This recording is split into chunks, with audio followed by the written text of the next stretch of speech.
नमस्कार आप सभी को Sanskrit with Meenakshi Sharma YouTube channel पर आपका स्वागत है। और आज मैं विसर्ग संधि में उत्व संधि लेकर आई हूँ और इतने आसान तरीके से आपको समझाऊंगी कि इस संधि को लेकर जो भी आपकी प्रॉब्लम्स थी वो दूर हो जाएंगी। बस आपने मेरे साथ अपने नोटबुक और पेन को लेकर बैठना है और ध्यान से आपने समझना है उसे। उत्व संधि जो विसर्ग संधि का एक भाग है। उत्व संधि के दो नियम होते हैं। हमें कोई डेफिनेशन याद नहीं करनी, सरल भाषा में समझाऊंगी, बस आपको उसको समझना है। पहला ये दिख रहा है आपको, पहला नियम इतना है और दूसरा नियम ये है, लेकिन पहले हम इसका पहला नियम समझेंगे। यदि विसर्ग से पहले आ हो और विसर्ग के बाद भी आ हो तो इस विसर्ग को ओ हो जाता है और जो इसके बाद वाला आ है ना, इसको अवग्रह हम कर देते हैं। आप कहोगे अरे ये तो उत्व संधि है, ऊ तो कहीं दिखाई नहीं दिया, ओ दिखाई दे रहा है। अब भैया ओ क्यों होता है ये देखो। अब ओ ये देखो आ है, आ के बाद क्या है विसर्ग और विसर्ग के बाद क्या है आ। मैंने आपसे कहा विसर्ग से पहले आ हो और विसर्ग के बाद में आ हो तो इस विसर्ग को ऊ हो जाता है। विसर्ग को क्या हो गया यहाँ पे, इस विसर्ग को क्या हुआ, ऊ हो गया, है ना। अब जब इस विसर्ग को ऊ हुआ तो आप इतना हिस्सा देखो इसका, ये कौन सी संधि बन गई, गुण संधि बनी ना। यदि आ और आ के बाद ऊ आ जाए या ऊ हो तो उसे ओ आदेश हो जाता है। तो इस कारण से इन दोनों की जगह पे क्या हो जाता है, ओ हो जाता है और इसके बाद वाले आ को क्या हो जाएगा, अवग्रह हो जाएगा। इतना हिस्सा आपको समझ में आ गया कि कैसे ऊ को ओ होता है और बाद वाला आ को क्या हो जाएगा, अवग्रह हो जाएगा। बस पहले नियम में इतना ध्यान रखना है कि विसर्ग से पहले भी आ होगा और विसर्ग के बाद भी आ होगा और विसर्ग के बाद वाले आ को आप अवग्रह कर दोगे। बस इतना आपने ध्यान रखना है। अब एक उदाहरण देकर आपको समझा रही हूं। ये देखो यहाँ पे बालहा प्लस में अयम। अगर मैं इसका विच्छेद करती हूँ, इतने हिस्से का अगर मैं विच्छेद करती हूँ यहाँ से लेकर यहाँ तक का, तो ब प्लस में आ प्लस में ला प्लस में आ और प्लस में ये विसर्ग और प्लस में आ, इतना हिस्सा हमारा बन गया। विसर्ग से पहले भी आ है, विसर्ग के बाद भी आ है, तो मतलब कौन सी संधि है ये, उत्व संधि है। ध्यान रखना ये चीजें। अब इस आ और इस विसर्ग को क्या आदेश होगा, ओ। चलाना पता आपको ओ क्यों होगा, क्योंकि ऊ को गुण संधि के कारण क्या हो जाता है, ओ हो जाता है। आप सिर्फ ओ को ध्यान रखो, क्या होगा यहाँ पे, ओ होगा। क्या होगा, ओ। और विसर्ग के बाद वाले आ को क्या होगा, अवग्रह होगा। तो अब ये देखो कि ये शब्द क्या बना।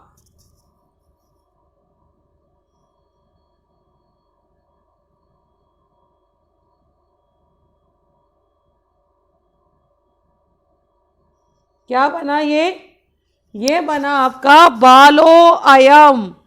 कैसे बना आपने देखा ना, बा ला, इस आ और इस विसर्ग को ओ की मात्रा मैंने लगाई यहाँ पे। इसके बाद विसर्ग वाले आ को क्या हो गया, अवग्रह, और ये हमने लिख दिया यम, बालो अयम। समझ में आया आपको। उत्व संधि से संबंधित हमने एक उदाहरण को किया और वर्ण विच्छेद करके इसको समझा भी। और इसको लिखते समय मैं कुछ समय के लिए चुप भी हो गई थी। क्यों, क्योंकि वो समय आपके लिए था कि आप ये सोच रहोगे अच्छा इतना मैम ने लिख दिया है, अब वो ओ की मात्रा लगाएंगी और इस आ को अवग्रह करेंगी। और मुझे यकीन है कि आपने ऐसा ही सोचा होगा। और यदि आपने इतना सोच लिया ना तो आपको इस संधि का पहला नियम जो है आपको आ गया है। इससे संबंधित कुछ उदाहरण मैं यहाँ पे कराऊंगी और कैसे परीक्षा में, बोर्ड के 10th बोर्ड में या सीटेट में या आपका एचटेट, कोई भी नेट, कोई भी संस्कृत परीक्षा हो, कैसे आपसे इस संधि से संबंधित प्रश्न पूछे जाते हैं वो भी मैं इसमें ही कराऊंगी, इसी वीडियो में। तो अंत तक आपने इस वीडियो को ध्यान से सुनना है। पहला उदाहरण है चंद्रहा प्लस में अपी।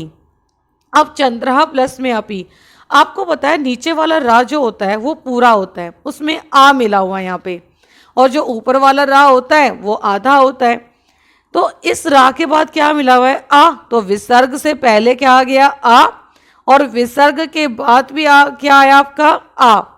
तो हमारा क्या बनेगा? ये मेरे साथ साथ आपकी सोच भी चलनी चाहिए और नोटबुक पे आपका पेन भी। इतना हो गया। विसर्ग को क्या हो जाएगा? ओ, और बाद वाले आ को अवकरय क्या बना? चंद्रोअपि। समझ में आया? पहले नियम में बस यही ध्यान रखना है, विसर्ग से पहले भी आ हो, विसर्ग के बाद भी आ हो। विसर्ग के जो पहले वाले आ विसर्ग है उसको हमने ओ कर रहा है, और बाद वाले आ को हमने अवग्रह करना है। बस इतना जानना है आपने, कोई लंबी आपने डेफिनेशन याद नहीं करनी। रामः प्लस में अत्र, विसर्ग से पहले आ है, राम पूरा शब्द है ना, हलंत नहीं लगा हुआ ना, तो इसका मतलब माँ में क्या मिला हुआ है? आ स्वर मिला हुआ है, और बाद में भी आ है, तो क्या हो जाएगा? मुझे पता है आप लोग समझ गए और मेरे साथ साथ आप कर भी रहे हो। ओ हुआ, और बाद वाले आ को अवग्रह हुआ, रामोअत्र। ऐसे ही सा प्लस में अपी है, विसर्ग आ गई, विसर्ग से पहले क्या है? आ है, जो सा में स्वर मिला हुआ है, और बाद में भी क्या है? आ। बस ध्यान, मैं बार बार कहती हूँ, ध्यान इतना ही रखना है पहले नियम में कि विसर्ग से पहले भी आ होगा और विसर्ग के बाद भी आ होगा। ठीक है, आपने सा लिखा, और इस ऊ को, जो विसर्ग है, पहले ऊ और फिर ओ, किस लिए हुआ था? मैंने कौन सी संधि बताई थी?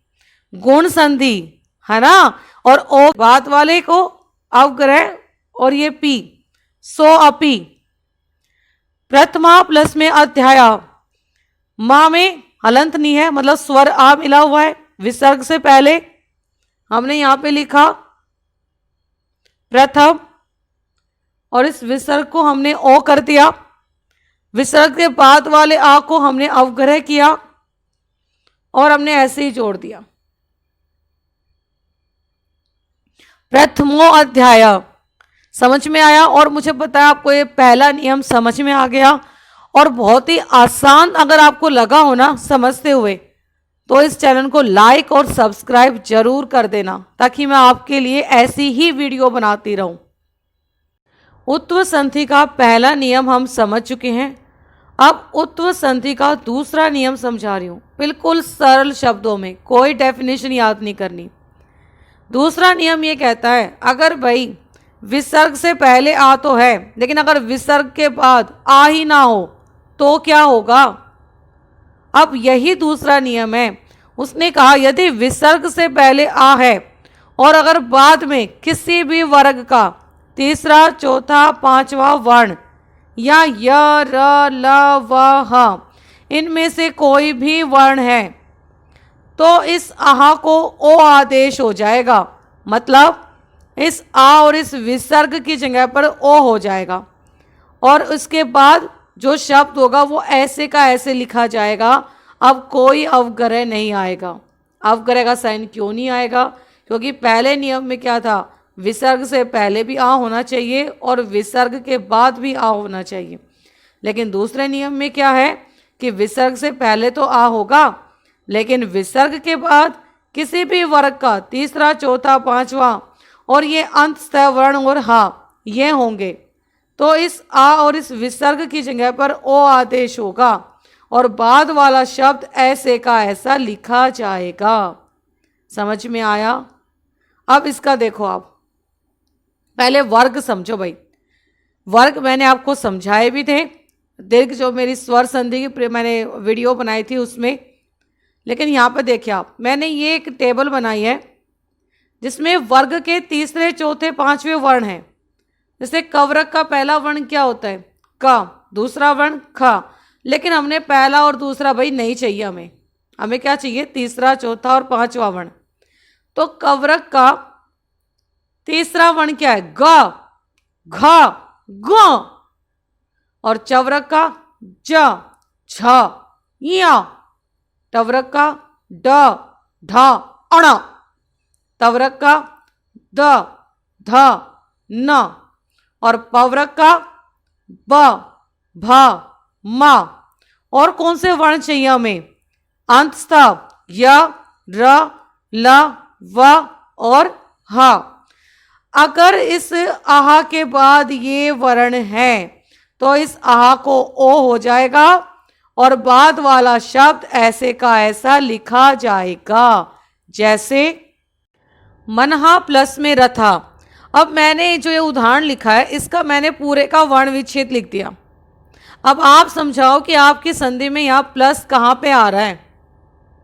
तो इतना तो आपका बन गया ना, मनहा, आहा निकल गया और ये रथा का हमने कर दिया। आपने निकाल लिए भाई ये शब्द। इस संधि का दूसरा नियम, विसर्ग से पहले तो आ होना चाहिए, लेकिन बाद में किसी भी वर्ग का तीसरा, चौथा, पांचवा वर्ण या य, र, ल, व, ह कोई भी वर्ण आ जाए तो इस आहा को क्या आदेश होगा, ओ आदेश होगा और बाद वाला शब्द ऐसे का ऐसा लिखा जाएगा। तो आहा के बाद क्या आ गया, र आ गया ना यहाँ पे। तो हमारा शब्द क्या बना बताओ, ये ना यहाँ तक हो गया। इस आहा को क्या हो गया, ओ की मात्रा हो गई और बाद वाला शब्द हमने ऐसे ही जोड़ दिया, मनोरथा। समझ गए आप, कितने आसान तरीके से, कोई बड़ी बड़ी डेफिनेशन आपको याद नहीं करनी पड़ी और आपको संधि के दोनों नियम आपको चल गए पता। इससे संबंधित और भी उदाहरण करेंगे और परीक्षा में कैसे प्रश्न पूछे जाते हैं ये वाले उदाहरण भी हम करेंगे, इसलिए अंत तक वीडियो को देखना। आपने मेरे साथ साथ इन उदाहरण को करना है, क्योंकि सुनने से हमें समझ में तो आ जाता है, लेकिन जब तक हम कर नहीं देखते ना तो हमारे डाउट्स भी क्लियर नहीं होते। इसलिए जैसे जैसे मैं करा रही हूँ आपने मेरे साथ साथ ही इस संधि के उदाहरण को करना है। गजहा प्लस में धावती। अब विसर्ग से पहले भाई आ तो आ गया, क्योंकि जा हलंत का नहीं है, इसमें आ स्वर मिला हुआ है। तो इस विसर्ग के बाद धा आया है और धा किसी वर्ग का कौन सा वर्ण है, देखो ये रहा धा, ये कौन सा है, फोर्थ, चतुर्थ वर्ण है ना। और चतुर्थ वर्ण किसका है भाई, तवरक का। तो तवरक का चतुर्थ वर्ण जो क्या है, धा है। तो विसर्ग के पास तवरक का चौथा वर्ण आ गया और विसर्ग से पहले आ है, तो क्या हो जाएगा बताओ, गज लिखा। इस आ और इस विसर्ग को ओ की मात्रा की, गजो, और बाद वाला शब्द हमने ऐसे का ऐसा लिख दिया, धावती। अब आप कहेंगे अरे आपने तो ये अलग अलग लिख दिया, इनको तो जोड़ा ही नहीं आपने। लेकिन ये शब्द जुड़ा हुआ है, देखो बीच में प्लस का साइन नहीं है ना, संधि विच्छेद वाला साइन नहीं है ना। अगर संधि विच्छेद वाला साइन नहीं है तो इसका मतलब ये शब्द जुड़ा हुआ है। अब देखो रामहा प्लस में गायती। गायती क्या होता है, गा रहा है। रामहा, माँ में क्या मिला हुआ है, आ मिला हुआ ना, क्योंकि माँ पूरा है। और इसके बाद क्या आया है, गा। गा किस वर्ग का कौन सा वर्ण है, हमें तीसरा, चौथा, पांचवा वर्ण चाहिए ना, तो कौन सा है। अब गा कौन सा है, तीसरा वर्ण है, किसका, कवरक का। तो हमने यहाँ पे लिखा राम, विसर्ग को ओ की मात्रा, रामो गायती, है ना। अब देखो आगे, मनहा प्लस में हरा। अब यहाँ पे हमारे ना पूर्ण है तो आ है, आ के बाद विसर्ग आ गई, फिर हाँ आ गया और हमारा हाँ ये रहा। तो हमने क्या करना है, मन लिखा और इसके बाद हमने ओ की मात्रा लगाई और हरहा, ऐसे ही हमें लिख देना है। फिर है रामः प्लस में वदति। माँ में क्या मिला हुआ है? माँ में हलंत का साइन नहीं है ना, तो आ मिला हुआ है। और वदति मतलब बोल रहा है, तो हमने राम लिखा, इस आ और इस विसर्ग को हमने ओ किया और वदति। समझ में आया? ये शब्द जुड़ा हुआ है, अलग नहीं है। अगर यहाँ प्लस का साइन होता तब ये हमारा क्या होता? संधि विच्छेद होता, लेकिन प्लस का साइन नहीं है, इसका मतलब हमने ये संधि जोड़ी हुई है। ठीक है, अब इस संधि से संबंधित हम वो उदाहरण करेंगे जो हमसे परीक्षा में पूछे जाते हैं, जिस फॉर्मेट में, जो तरीका आता है पूछने का, चाहे वो सीबीएसई का 10th बोर्ड हो या कोई भी संस्कृत परीक्षा हो। तो इसलिए आपने लगातार इस वीडियो में अंत तक मेरे साथ बने रहना है। और सबसे पहले मैं, जो मेरे लिए नेपाल और बिहार से जो कमेंट आए, मैं साथ दिल से उनका धन्यवाद करती हूँ कि उन्हें ये वीडियो समझ में आ रही है। और मुझे बहुत अच्छा लगा जब आप ऐसे कमेंट लिख कर देते हो, तो लगता है कि जैसे मेहनत जो है वो सफल हो गई। जिस उद्देश्य को रखकर मैंने ये वीडियो बनाई थी कि मैं बिल्कुल सरल शब्दों में बच्चों को संस्कृत सिखाऊं, उन्हें संस्कृत बिल्कुल टफ ना लगे और उन्हें आसानी से जो संधि के नियम हैं वो क्लियर हो जाए, तो आपके इस अच्छे अच्छे कमेंट से लगता है कि जैसे वो मेहनत जो है मेरी सफल हो गई। तो चलो आगे अब हम उन उदाहरण का अभ्यास करते हैं जो हमसे पूछे जाते हैं। अब ये वो प्रश्न है उत्व संधि से संबंधित जो आपसे परीक्षा में पूछे जाते हैं।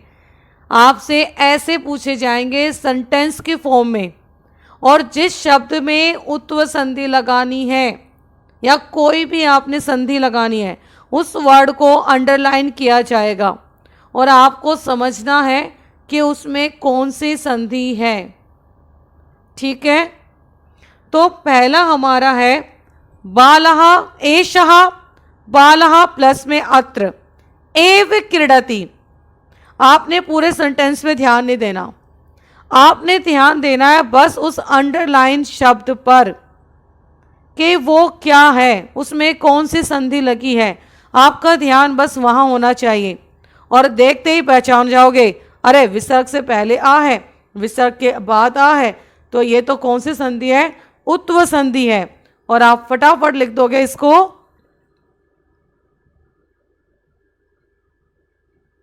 विसर्ग को ओ कर दिया और बाद वाले आ को अवग्रह करा और त्र, बालो अत्र।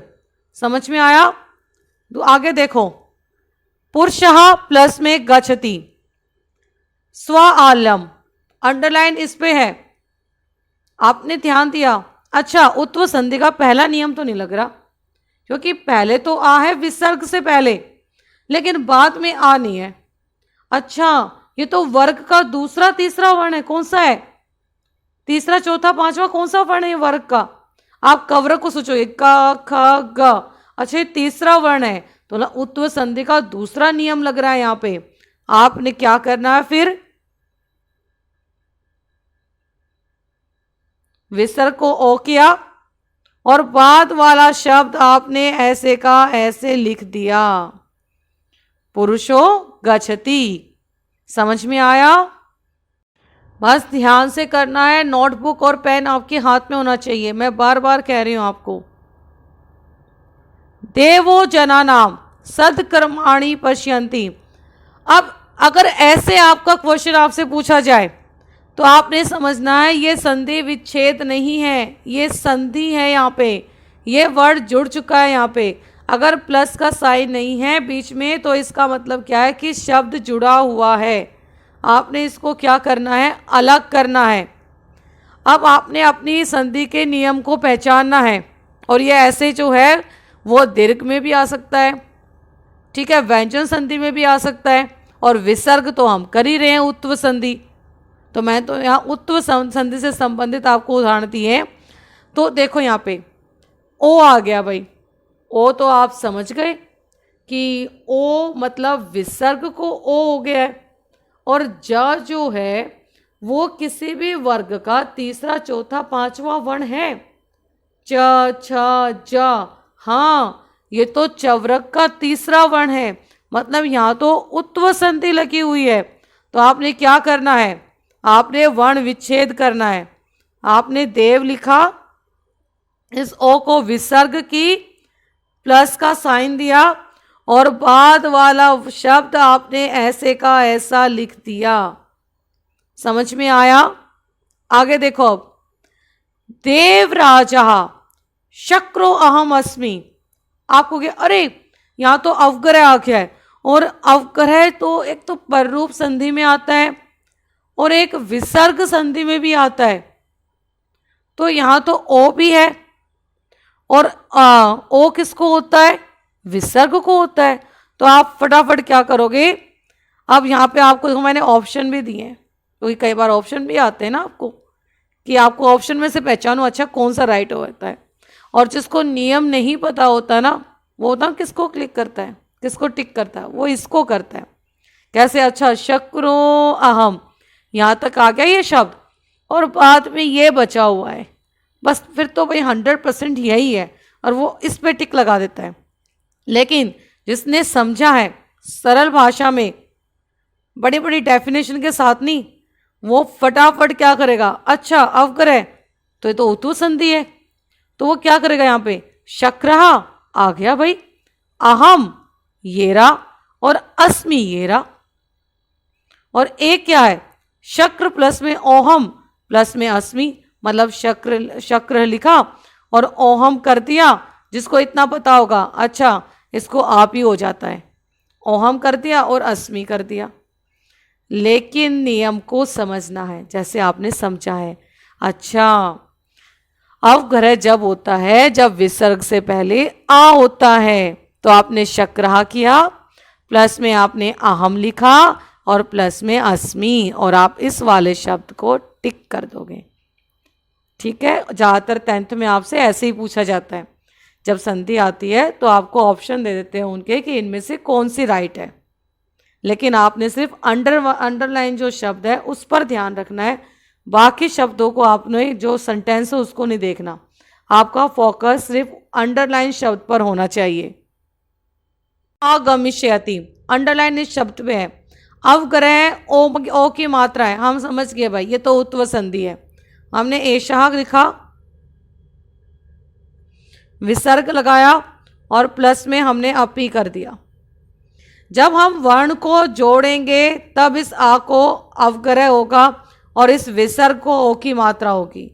लेकिन अगर हम इनको वर्ण विच्छेद कर रहे हैं, अलग कर रहे हैं, तो ये अपने पहले वाले रूप में आ जाएंगे।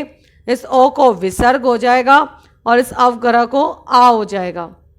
आगे देखो, कामात क्रोधो अभिजायते, कामात क्रोधो अभिजायते, समझ गए हम। अवग्रह दिमाग में हमारा उत्व संधि, हमने क्या किया, क्रोधः प्लस में अवग्रह को हमने आ कर दिया और पूरा शब्द हमने ऐसे ही लिख दिया, अभिजायते, है ना। और देखो मैंने इसके ऑप्शन भी आपको दिए हैं, क्रोधात अभिजायते, क्रोधो भी जायते और क्रोधा प्लस में अभिजायते। नियम आपको पता है, आप समझ गए होंगे, तो आप फटाफट आप देखते ही टिक कर दोगे। और जिसको नियम नहीं पता है वो तो इनमें से भाई किसी को भी टिक कर देगा। तो अब है 7, पुस्तकानी नित्वा बालो याति, प्लस का साइन नहीं है, मतलब ये संधि हो चुकी है। हमने इसको क्या करना है, अलग अलग करना है, तोड़ना है, विच्छेद करना है। हमें ओ की मात्रा दिखाई दे रही है ना, और यह भी दिखाई दे रहा है। यह किस में था, अंतस्थ वर्ण, य र ल व, है ना, यह आ गया ना। तो हमने क्या करना है, ओ को तो पहले हमने कर देना है विसर्ग में, कर दिया, और प्लस में हमने इस वाले वर्ड को ऐसे का ऐसा लिख देना है, कोई चेंज नहीं, बस बीच में प्लस का साइन लगाना है और यहाँ पे हमने विसर्ग लगानी है। समझ गए। अब देखो लास्ट, केन प्रयुक्तो अयम पुरुषः पापम चरति। तो यहाँ पे हमारा अंडरलाइन किया, इस सेंटेंस में हमारा ध्यान सिर्फ इस शब्द पर होगा, वाक्य पर नहीं।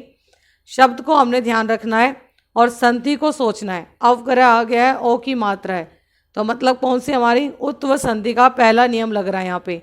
देखते ही आप समझ जाओगे, मुझे इतना पता है मुझे, अगर आपने वीडियो पूरी एंड तक देखी, आपने लगाया, इस ओ को आपने विसर्ग किया और प्लस में इस अवग्रह जो ये एस बना हुआ है इसको हमने आ लगाया, इसका रूप दिया और ऐसे ही अयम प्रयुक्त प्लस में अयम। उत्व संधि के हम दोनों नियम समझ चुके हैं बिल्कुल सरल शब्दों में, कोई डेफिनेशन याद किए बगैर। हमें चल गया पता कि यदि भाई विसर्ग से पहले आ हो, विसर्ग के बाद में आ हो, तो पहले वाले आ और विसर्ग को ओ हो जाता है और बाद वाले आ को उसी का ही पर रूप मतलब अवग्रह हो जाता है। दूसरा नियम भी हम समझ गए कि यदि विसर्ग से पहले आ है और उसके बाद किसी भी वर्ग का तीसरा, चौथा, पांचवा वर्ण या य, र, ल, व, ह इनमें से कोई भी वर्ण है तो आ और विसर्ग को हमने ओ करना है और बाद वाला शब्द हमने ऐसे का ऐसा लिखना है। तो इन सरल शब्दों में हम इस संधि को सीख चुके हैं। अगर आपको वीडियो पसंद आई हो तो लाइक और सब्सक्राइब जरूर करना, क्योंकि आपके लाइक और सब्सक्राइब से लगता है कि जो हमने सोचकर जिस विषय को लेकर जो सोचकर हमने वीडियो बनाई आपने उसे पसंद किया। तो इससे क्या होता है, एक उत्साह बढ़ता है और लगता है कि नहीं हम और वीडियो बनाएं, और ही आसान शब्दों में और ही उदाहरण के साथ मैं आपके लिए और नई वीडियो लेकर आऊँ। अगर आपको लगता है कि मुझे किसी और विषय पर मतलब किसी आपको व्याकरण के किसी और टॉपिक पर मुझे वीडियो बनानी चाहिए तो आप कमेंट बॉक्स में ज़रूर लिखना, मैं ज़रूर वीडियो बनाऊंगी उस विषय पर। और दोबारा मैं धन्यवाद करती हूँ नेपाल और बिहार से जो कमेंट मेरे लिए आए थे कि उन्हें वीडियो बहुत पसंद आ रही है। बहुत अच्छा लगा ये जानकर कि भाई आप वहाँ भी मेरे इस चैनल को पसंद कर रहे हो, आप मेरी वीडियो को देख रहे हो। ऐसे ही आप पूरे नेपाल और बिहार में फैलाएं मेरी इस वीडियो को, और बस लाइक एंड सब्सक्राइब कर देना। धन्यवाद।